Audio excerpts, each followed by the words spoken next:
حضرت عائشہ کس قسم کی خاتون تھی؟ اور ایک طرف وہ مولا علی کے خلاف تھی تو دوسری طرف مومنین کی ماں، کیا ہم ان سے نفرت یا محبت کر سکتے ہیں؟ توجہ فرمائیں،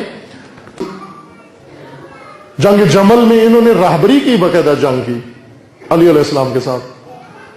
جب جنگ کا خاتمہ ہوا اور اسیر ہو گئے کچھ لوگ اور شکست کھا گئے، تسلیم ہو گئے سب،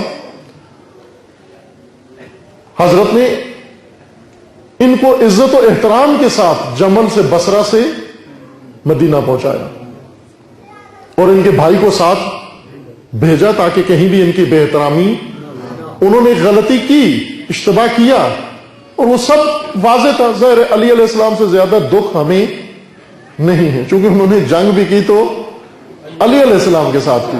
اب آپ نہ کہیں کہ آپ علی سے بھی بڑے شیعہ ہیں، علی سے بھی زیادہ علی کے زیادہ ہمدرد ہیں، علی سے زیادہ علی کا ہمدرد کوئی بھی، لیکن احترام کے ساتھ حضرت نے ان کو مدینہ پہنچوایا۔ اختلاف اپنی جگہ، خطبہ بھی دیا ان کے، مذمت بھی کی ان کے عمل کی، بہت کچھ کیا، لیکن بے احترامی نہیں کی۔ کیوں نہیں کی؟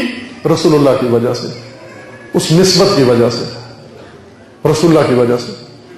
ایک نسبت رسول اللہ سے تھی ان کو، اس لیے اس حد تک جانا کہ جس سے شان رسالت میں بھی گستاخی ہوتی ہو، یہ جائز نہیں ہے، یہ جائز نہیں ہے، شان رسالت میں گستاخی نہیں ہونی چاہیے۔